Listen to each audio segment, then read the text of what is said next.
Olá, sejam muito bem-vindos a mais essa aula para o Concurso Nacional Unificado. Hoje a gente vai falar sobre desenvolvimento sustentável. Então, a gente está trabalhando os tópicos de conhecimentos gerais. Dentro de conhecimentos gerais, a gente está em desafios do Estado, de direito, democracia e cidadania.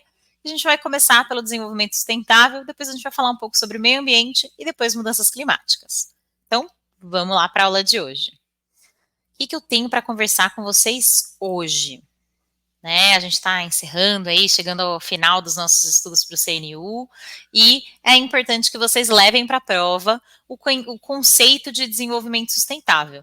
Então, o desenvolvimento sustentável, segundo a Comissão Mundial sobre Meio Ambiente e Desenvolvimento, em um relatório que ficou conhecido como Relatório Brundtland, de 1987, ou o relatório Nosso Futuro Comum, definiu então o desenvolvimento sustentável como aquele que procura satisfazer as necessidades da geração atual sem comprometer a capacidade das gerações futuras de satisfazerem as suas próprias necessidades.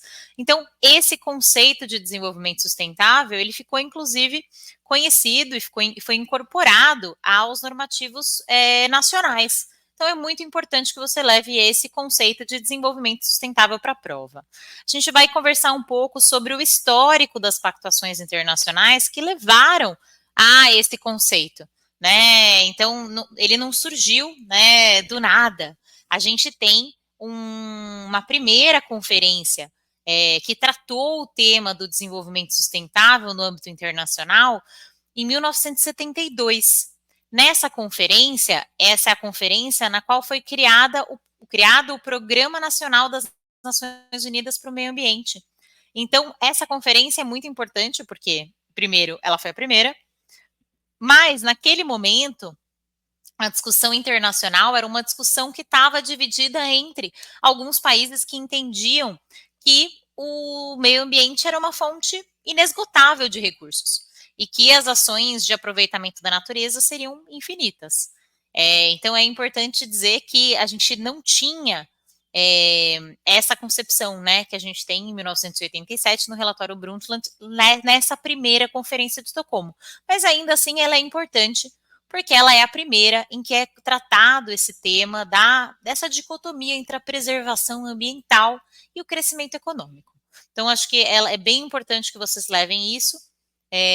Foi a Conferência das Nações Unidas sobre o Meio Humano, esse é o nome oficial. A gente chama ela de Conferência de Estocolmo porque ela foi realizada em Estocolmo, na Suécia, mas é importante que vocês levem esse marco, essa primeira conferência para a prova de vocês do CNU. Não dá para deixar de falar, na sequência, sobre o relatório Brundtland, então não dá para deixar de falar sobre esse relatório que definiu aí em 1987 o que seria o desenvolvimento sustentável, mas também é importante que a gente fale que esse relatório Brundtland, ele foi um relatório produzido pela Comissão das Nações Unidas sobre o Meio Ambiente. E esse relatório foi, então, subsídio aí para as discussões que tomaram lugar aí em 1992.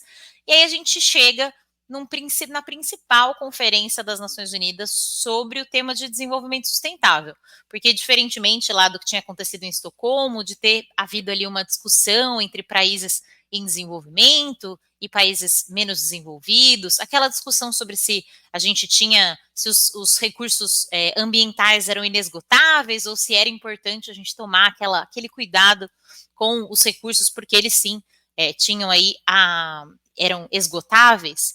Então, a gente não teve uma dicotomia, foi uma convenção, foi uma conferência que teve muito mais adesão. Primeiro, teve muito mais chefes de Estado. Lá em Estocolmo, a gente tinha tido uns 113 representantes de chefes de Estado e governo. E na conferência de 1992, na conhecida ECO 92 ou Rio 92, a gente teve 178 chefes de governo. E o objetivo principal da conferência foi buscar, então, um padrão de desenvolvimento que realmente não prejudicasse, que não comprometesse os recursos naturais de forma irreversível. Então, acho que esse é o grande foco da Rio 92. E o que é importante vocês lembrarem dessa conferência é que o documento final da conferência é a Agenda 21. Então, talvez se você for um pouco mais velho, olha, revela a idade, conhecer a Agenda 21. A Agenda 21 é o documento final da Rio 92. Então, a Agenda 21 foi esse documento que estabeleceu ali algumas políticas, ações de responsabilidade ambiental.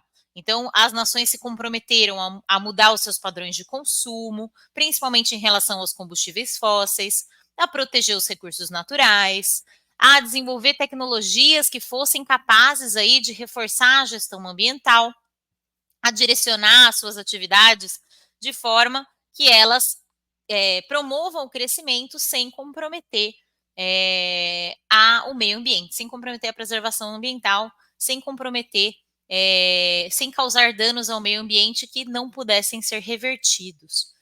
Né? Então, acho que esse é o grande foco e a grande conclusão, na realidade, da Rio 92 ou da Eco 92, certo? Essa é uma das conferências de desenvolvimento sustentável mais importantes. É bem menos importante a cúpula de Joanesburgo, de 2002, que ficou conhecida como Rio +10. Né? Ela é menos importante porque ela teve menos destaque do que as outras conferências, mas acho que é importante listar ela aí entre as conferências, a Rio +10. A conferência que realmente tem importância aqui nos nossos estudos é a Rio +20, que aconteceu em 2012. Eu estava lá na conferência da Rio +20 em 2012, que estabeleceu aí como relatório final esse documento, o futuro que queremos. Ela chama Rio +20 porque ela aconteceu 20 anos depois, na cidade do Rio de Janeiro, e a ideia foi basicamente que os países estavam ali renovando o seu compromisso com o desenvolvimento sustentável. Então, esse foi o tema, né? Assim, se a gente for elencar temas que são importantes na discussão, principalmente a questão da economia verde, a erradicação da pobreza e a infraestrutura ou a estrutura institucional para o desenvolvimento sustentável. Esses foram os grandes temas da Rio +20, desse relatório que ficou conhecido como o Futuro que Queremos. E aí vocês já vão ver que as agendas de desenvolvimento, as conferências de desenvolvimento sustentável vão aí se interconectar com uma agenda que é conhecida de vocês, ou que pode ser conhecida de muitos de vocês, que são os Objetivos de Desenvolvimento do Milênio. Mas antes da gente falar dos Objetivos de Desenvolvimento do Milênio, eu queria trazer para vocês que pode aparecer na prova de vocês um conceito que é o tripé da sustentabilidade. Né? Então, ali, depois do relatório Brundtland, depois da Rio +20, depois da conferência da Eco 92, vai se construindo esse conceito do tripé da sustentabilidade, ou Triple Bottom Line, ou simplesmente TBL, que é o conceito que descreve que o desenvolvimento sustentável ele tem 3 aspectos fundamentais: o ambiental, o social e o econômico. Então, na realidade, a gente tem esses 3 aspectos como um tripé, né? Um tripé porque se qualquer um deles cair, a gente cai o nosso conceito de desenvolvimento sustentável. Cada uma desses âmbitos, ambiental, social e econômico, são fundamentais para a definição do conceito de sustentabilidade, certo? Mas aí, nesse meio do caminho ali, então pós-Rio 92, durante os anos 90, a gente teve um conjunto de conferências internacionais que ficou conhecida como Conferências de Desenvolvimento Humano. Né? Durante os anos 90, a gente teve conferências sobre habitação, sobre... basicamente, a década de 90 foi conhecida como a década das conferências, porque a gente teve uma série de conferências internacionais que aconteceram, principalmente tratando aí de questões sociais. Então, a gente teve, depois da Eco 92, a gente teve uma conferência em Cairo, no Egito, a gente teve uma conferência sobre direitos humanos em Viena, na Áustria, a gente teve a Cúpula Mundial sobre a Criança, a Cúpula Mundial sobre o Desenvolvimento Social. Enfim, a gente teve uma série de conferências. Os anos 90 foram anos muito profícuos, muito intensos para as conferências internacionais.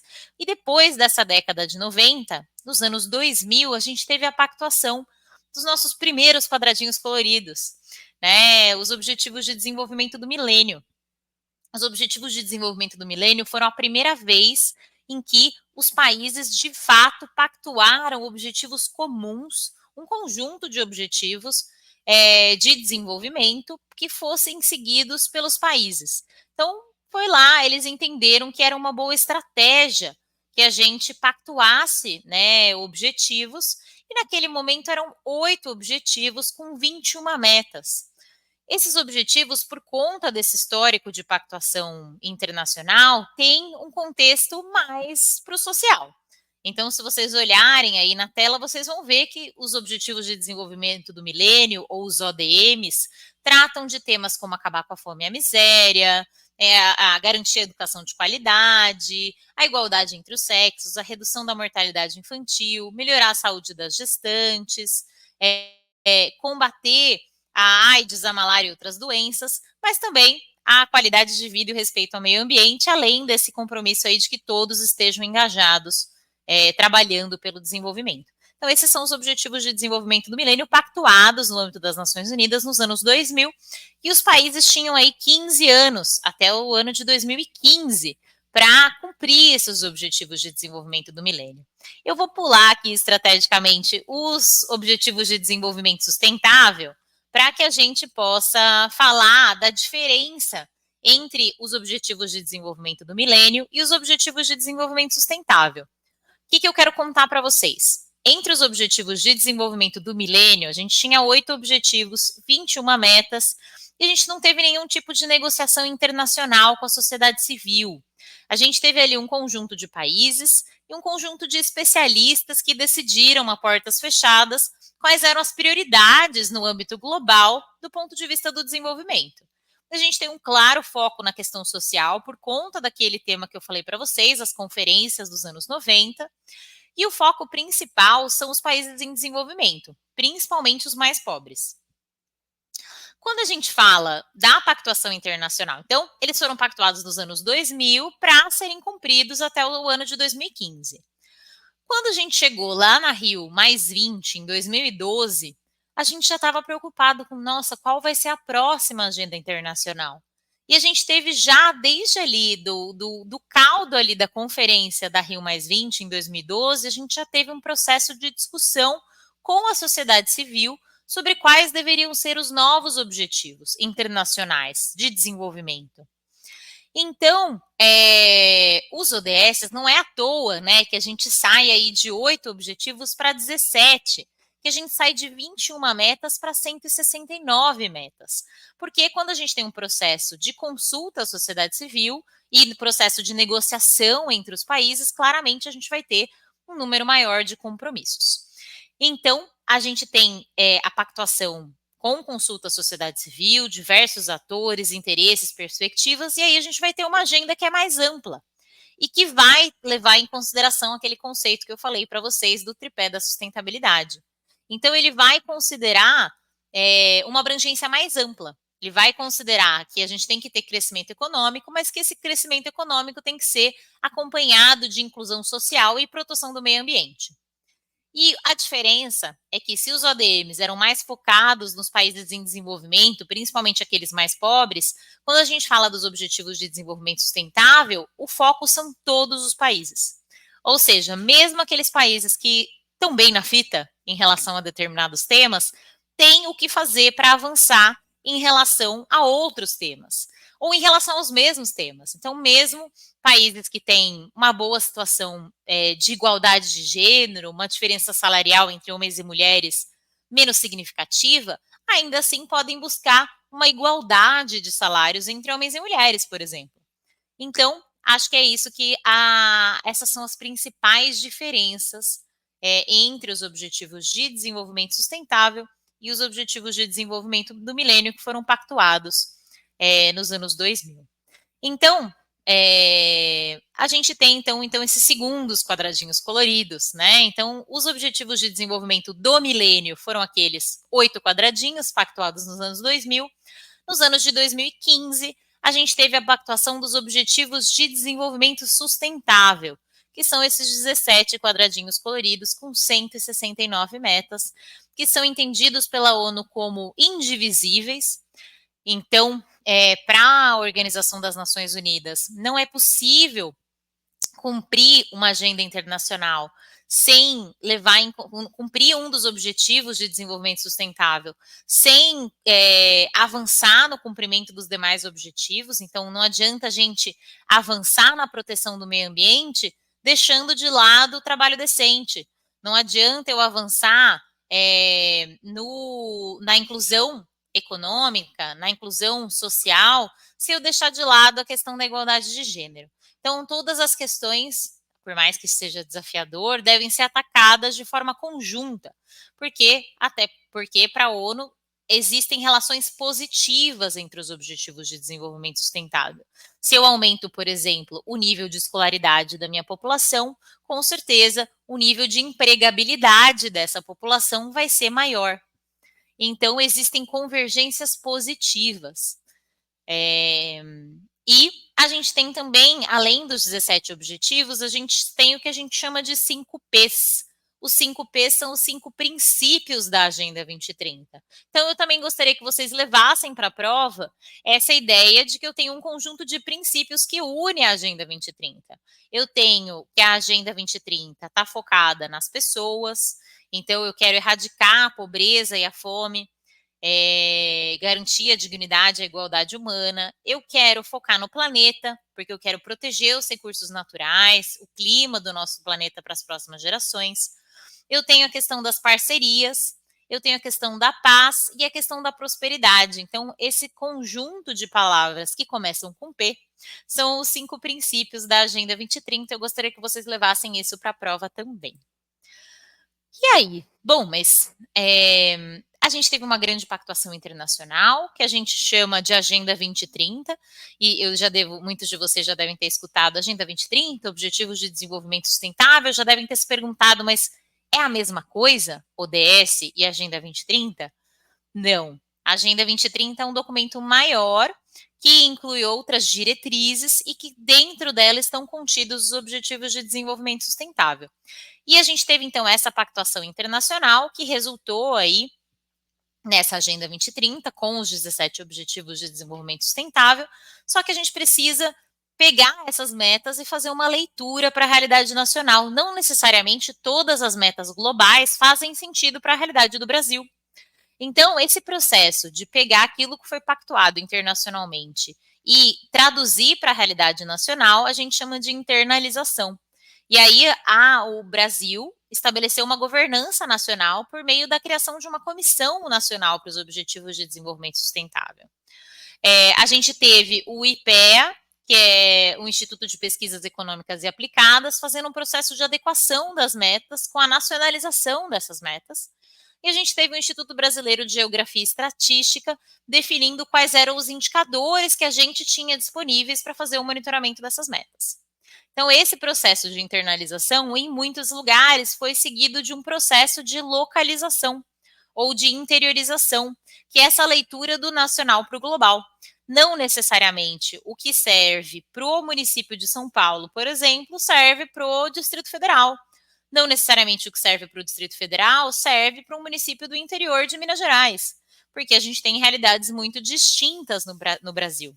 Então, depois do processo de pactuação internacional, a gente faz um processo de nacionalização.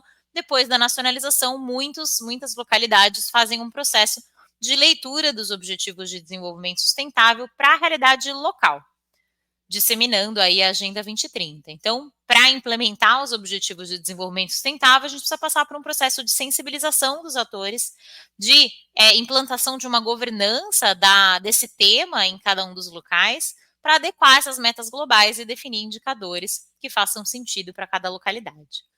Então, a gente teve lá, a gente foi bem ágil na realidade, né? Porque a agenda foi pactuada em 2015, em 2016, no final de 2016, um ano depois, o Brasil, por meio de um decreto, criou a Comissão Nacional para os Objetivos de Desenvolvimento Sustentável, paritária, com 32 representantes entre titulares e suplentes da sociedade civil e dos governos.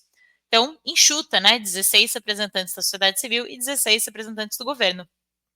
Foi criado também um plano de implementação nacional para que os ODSs fossem implementados no Brasil entre os anos de 2017 a 2019. Só que, em 2019, a gente teve aí um pequeno acidente de percurso. O decreto 9.759 de 2019 extinguiu e limitou a criação de órgãos colegiados no governo federal e, consequentemente, extinguiu a Comissão Nacional para os Objetivos de Desenvolvimento Sustentável, que ficou sem funcionar entre os anos de 2020 a 2023, quando ela foi recriada. Então, no ano de 2023, a gente teve então a recriação da Comissão Nacional para os Objetivos de Desenvolvimento Sustentável, que visa então estimular então a implementação em todas as esferas de governo e junto à sociedade civil. Nesse caso, ela é composta por 42 representantes de governo e 42 representantes da sociedade civil, ou seja, bem mais robusta, 4 representantes de governos locais e estaduais, incluindo frentes e associações nacionais. No total, 132 entidades se candidataram para as vagas para representação da participação da sociedade civil. 132 para ocupar essas 42 vagas. Então, era isso que eu tinha para contar para vocês. A gente volta para resolver alguns exercícios.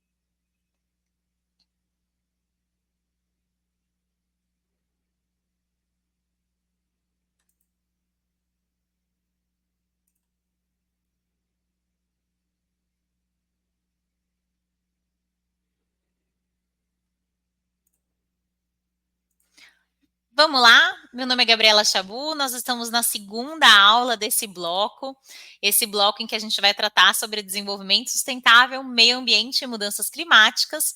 Nesse segundo bloco, a gente vai falar sobre meio ambiente.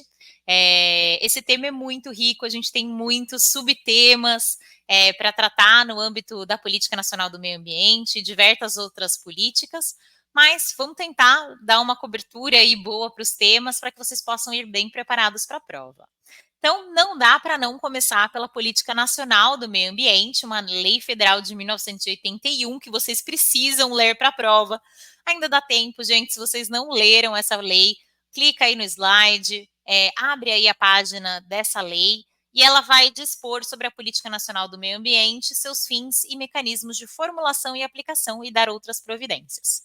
Eu vou tentar destrinchar aqui os principais tópicos que são importantes no âmbito da Política Nacional do Meio Ambiente, mas não deixem de ler a lei, por favor. Então, quais são os objetivos dessa política? Olha lá, olha como já aparece, já está interconectado com a última aula. Lembra que o desenvolvimento sustentável é aquele que vai conciliar o desenvolvimento econômico com a proteção do meio ambiente, com a inclusão social. E olha aí o que é o objetivo da Política Nacional do Meio Ambiente: conciliar o progresso econômico e social com a conservação do meio ambiente. Ele está falando do tripé da sustentabilidade. Ela tem como objetivo identificar as áreas prioritárias para a intervenção do governo, estabelecer critérios e padrões de qualidade ambiental, promover pesquisas e tecnologias sustentáveis, disseminar a prática de manejo ambiental, preservação e recuperação de recursos naturais, responsabilizar os poluidores e predadores ambientais. Então, a gente tem aí o princípio do poluidor pagador. Vamos falar sobre isso, né? Um pouquinho de direito ambiental para a nossa aula. E a cobrança de uso econômico de recursos naturais, né? Então, a gente tem aí uma série de objetivos da Política Nacional do Meio Ambiente que a gente precisa conhecer. E vocês só vão conhecer se vocês lerem a política. Aí a gente tem princípios. Então, o examinador pode querer te confundir na hora da prova e dizer que um objetivo é princípio, que um princípio é objetivo, e como que vocês vão saber a diferença entre eles, né? Lendo. É assim que vocês vão saber, mas vamos dar uma olhada no que são os princípios. A gente tem o princípio da ação governamental. Então, é importante que vocês saibam que vocês estão fazendo um concurso para um órgão, para o governo federal, né? Então, é claro que vocês têm que levar para a prova a ideia de que o governo tem que atuar para manter o equilíbrio ecológico e proteger o meio ambiente. A gente tem o princípio da racionalização do uso dos recursos naturais, a gente tem aquele conceito, aquela ideia de que os recursos naturais são finitos, eles precisam ser bem geridos. A gente tem o princípio do planejamento e da fiscalização, então o uso dos recursos ambientais tem que ser planejado, fiscalizado, para que seja feito de forma sustentável. Então, olha como as coisas estão casadas, né? Como esse tópico, esse grande tópico, desenvolvimento sustentável, meio ambiente e mudanças climáticas, a gente tem aí uma série de interconexões. A gente tem o princípio da proteção dos ecossistemas, do controle da poluição, do incentivo à pesquisa e tecnologia, o acompanhamento da qualidade ambiental, a recuperação de áreas degradadas, a proteção de áreas ameaçadas de degradação e a educação ambiental. Para quem não sabe, eu sou diretora de uma escola de educação ambiental na cidade de São Paulo. Então, essa é bem a minha área. E quais são os instrumentos dessa política nacional do meio ambiente? Os instrumentos que são usados pela Política Nacional do Meio Ambiente são o estabelecimento de padrões de qualidade ambiental, e vocês vão ver que isso é cobrado em prova, o zoneamento ambiental, a avaliação de impactos ambientais, o licenciamento de atividades poluidoras. Então, o licenciamento é essa estratégia aí do governo de... Vamos olhar o que é o licenciamento. O incentivos para a adoção de tecnologias sustentáveis, a criação de áreas protegidas, sistemas de informação ambientais, cadastro técnico de atividades poluidoras e o uso de instrumentos econômicos para a gestão ambiental. O licenciamento ambiental, ele merece um destaque, porque ele é um instrumento da política muito importante e que eu preciso que vocês conheçam exatamente o que ele é, né? Opa! E eu não trouxe, eu trouxe primeiro a questão. Não tem problema, vamos para a questão. O que eu trouxe para vocês em termos de questão? Eu trouxe que em 1881 foi promulgada a Lei Federal que estabeleceu a Política Nacional do Meio Ambiente, seus fins, mecanismos de formulação e aplicação, e que constituiu o Sistema Nacional do Meio Ambiente, que instituiu o Cadastro de Defesa Ambiental. Essa lei é um marco na política ambiental brasileira e tem como um dos seus instrumentos, então isso é total cara de prova, ó, da Banca Sesgran Rio do ano de 2023, perguntando justamente quais são os instrumentos. Se você tivesse acabado de ler os instrumentos, acabado de ler a lei, ia ficar fácil de dizer quais desses aqui eram instrumentos. O estabelecimento de padrões de qualidade ambiental, o monitoramento e a fiscalização ambiental sanitária, não, sanitária tem a ver com saúde, né? O monitoramento climático nacional, a outorga de direitos de uso de recursos hídricos ou as linhas de crédito e financiamento específicas de agentes financeiros públicos e privados. Se vocês tivessem acabado de ler, vocês ia estar claro, ia estar fácil que o estabelecimento de padrões de qualidade ambiental é um dos instrumentos, né? Não quer dizer que a gente não faça monitoramento climático, lógico que faz, ele só não está listado entre os instrumentos da Política Nacional do Meio Ambiente. Eu trouxe para vocês uma definição do que é o licenciamento ambiental.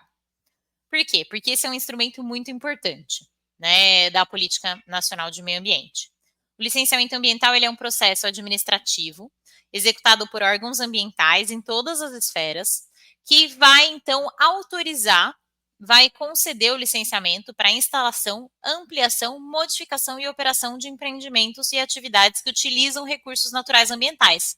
Então, uma forma do Estado gerenciar, né? Então, ele considera quais são os riscos de poluição e de degradação ambiental e ele vai expedir, então, um ato administrativo que chama licença ambiental, por meio do qual o órgão competente vai estabelecer sob quais condições o usuário, aquele que tem a licença ambiental, vai poder usufruir daqueles recursos. Quais são as restrições, quais são as medidas de controle que devem ser obedecidas pelo realizador da atividade para impedir ou reduzir eventuais danos causados ao meio ambiente.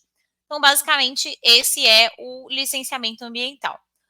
E ele pode ser cobrado em prova também, né? Então, a legislação brasileira prevê aí que esse é um instrumento da Política Nacional do Meio Ambiente e, nos termos do licenciamento ambiental, atividades que possam gerar riscos de degradação estão sujeitas ao licenciamento ambiental, que é Um procedimento administrativo, todas elas vão dizer isso. Todas as questões, todas as assertivas vão dizer que é um procedimento administrativo. Destinado a licenciar atividades ou empreendimentos utilizadores de recursos ambientais. Até aí tudo bem.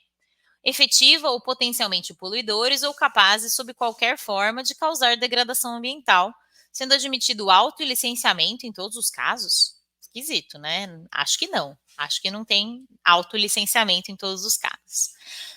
Destinado a licenciar atividades que não sejam potencialmente poluidoras? Não, né? Se tem que ter licenciamento é porque a atividade é potencialmente poluidora, então não é a letra B. É o procedimento administrativo destinado a licenciar atividades ou utilizadores de recursos ambientais, efetiva ou potencialmente poluidores, sendo os empreendimentos e atividades licenciados ou autorizados ambientalmente por um único ente federado? Opa, não foi o que a gente leu lá. A gente leu lá que são todos os entes que fazem licenciamento. Vamos voltar aqui para ver quais são as outras opções. É o processo administrativo destinado a licenciar atividades, efetivo ou potencialmente poluidoras, sendo que o decurso dos prazos de licenciamento sem a emissão implica emissão tácita. Não, né? Não tem isso. Porque não tem emissão tácita, né? Justamente exige uma avaliação do governo. É o processo administrativo destinado a licenciar atividades, efetivo ou potencialmente poluidoras, sob qualquer forma de causar degradação, dispensável por decisão discricionária do poder público competente? Não, né? Então, a melhor alternativa é a letra C, porque ambientalmente, por um único ente federativo. Sim, é por um único ente federativo. Todos os entes podem licenciar, mas 2 entes não vão licenciar ao mesmo tempo. Então, o nosso gabarito é a letra C, certo? Então, a gente tem aqui a definição de licenciamento ambiental. Vamos dar uma lida. É o procedimento administrativo destinado a licenciar atividades ou empreendimentos utilizadores de recursos ambientais, efetivo ou potencialmente poluidores ou capazes, sob qualquer forma de causar degradação, sendo os empreendimentos e atividades licenciados ou autorizados ambientalmente por um único ente federativo, qualquer um deles, né? A gente viu que tem licenciamento ambiental feito pelo município, pelo estado e pela União, em conformidade com as atribuições estabelecidas nos termos da legislação brasileira. Tá certinha a nossa questão.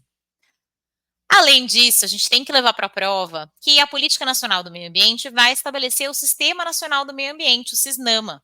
E o SISNAMA é formado por um órgão superior, que é o Conselho de Governo, um órgão consultivo e deliberativo, que é o CONAMA, um órgão central, que é o Ministério do Meio Ambiente, 2 órgãos executores, o IBAMA e o ICMBio. A gente tem também órgãos seccionais, que são entidades estaduais, e órgãos locais, que são entidades municipais. Então, todos esses órgãos formam o Sistema Nacional do Meio Ambiente. E pode ser perguntado para você na hora da prova, justamente, qual que é o papel de determinado órgão na estrutura do SISNAMA.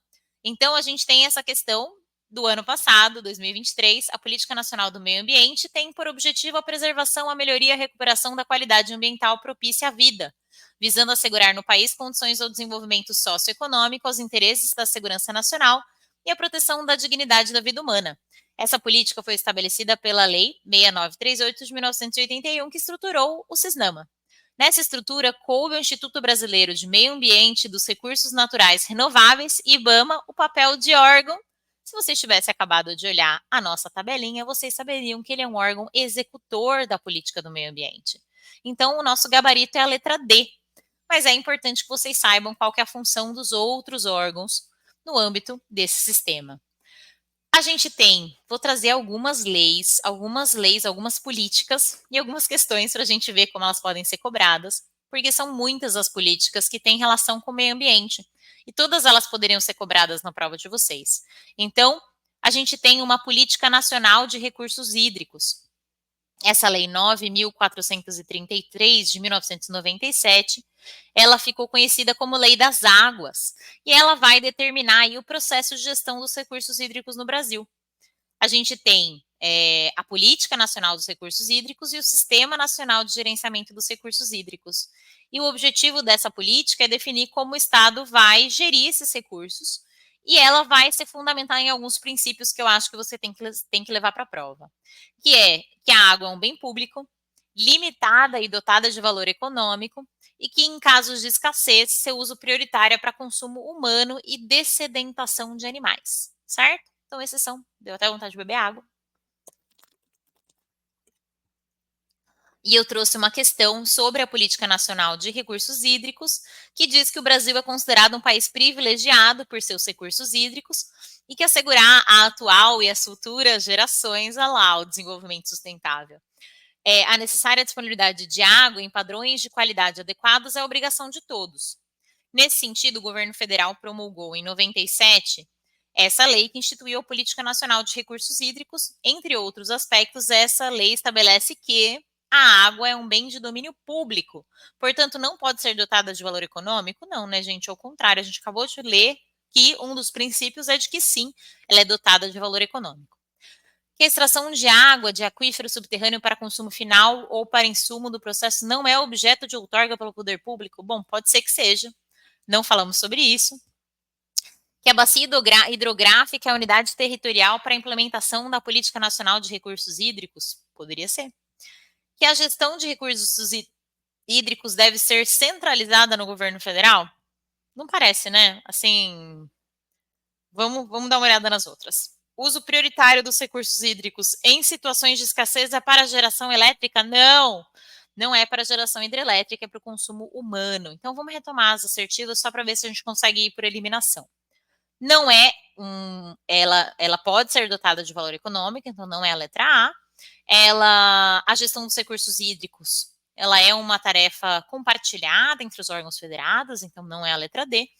E o uso prioritário em caso de escassez é para o consumo humano e para os animais.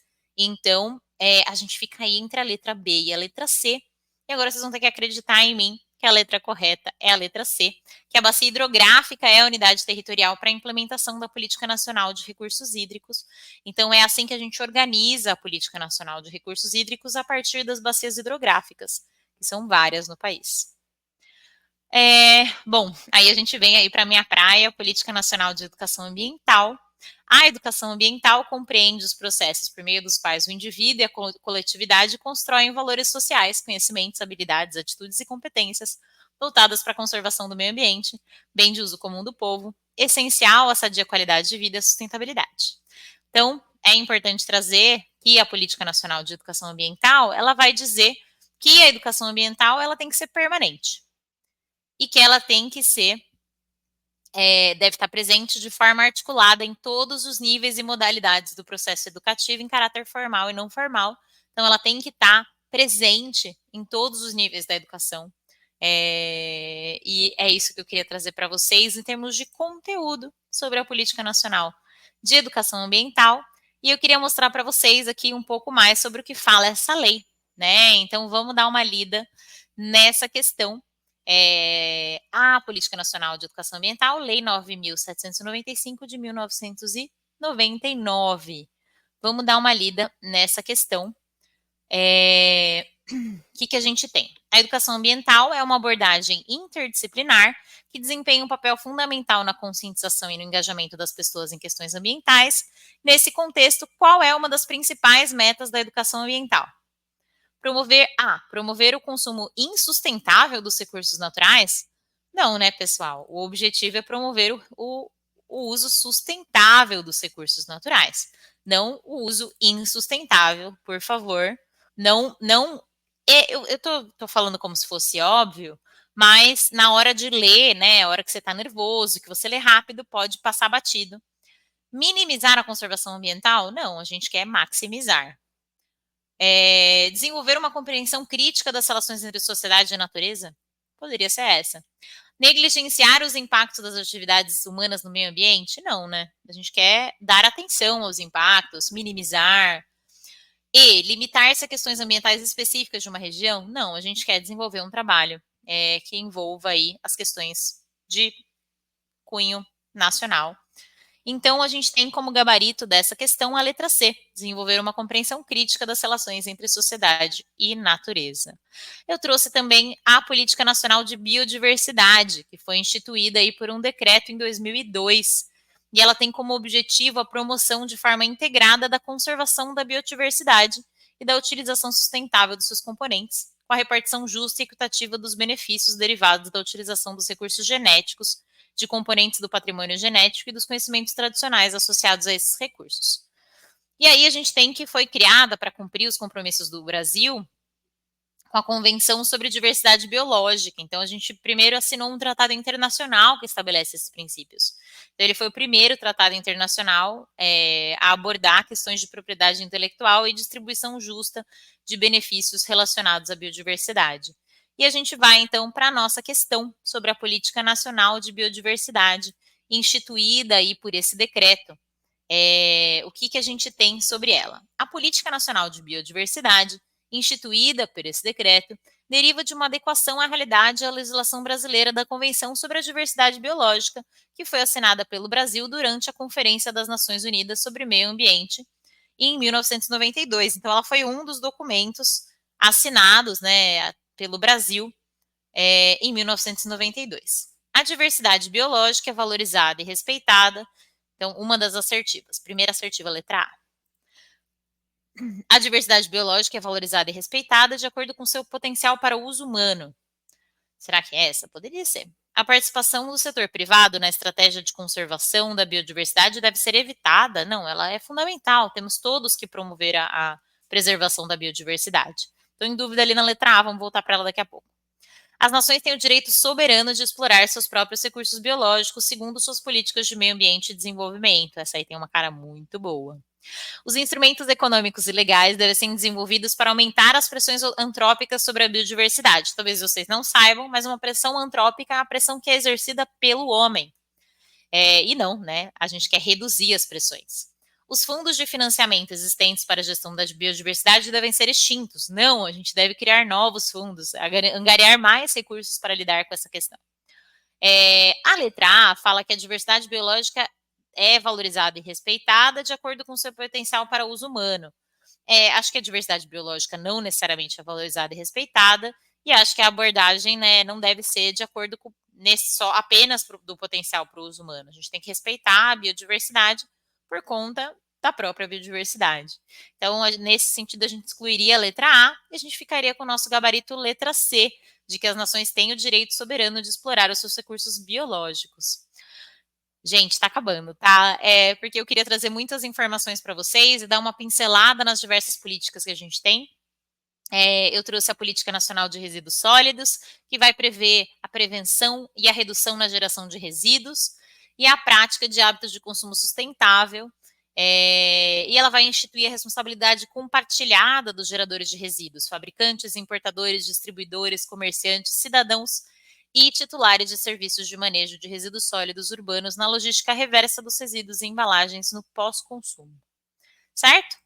Então, o que a gente tem sobre a Política Nacional de Resíduos Sólidos? A gente tem que é uma lei, né, e que ela estabelece diretrizes fundamentais para a gestão, o tratamento e a disposição final dos resíduos sólidos em território nacional. Então, nesse contexto, a logística reversa constitui em vamos lá, no que será que constitui a logística reversa? Letra A, um sistema de transporte unidirecional em que os produtos são movidos do consumidor para o fabricante, com reduzida possibilidade de retorno? Não. Ele é um sistema de transporte, o produtor produz, leva para o consumidor de alguma forma devolve para que o produtor possa participar da responsabilidade de destinação do resíduo dessa produção ou da reutilização. Então, não é unidirecional.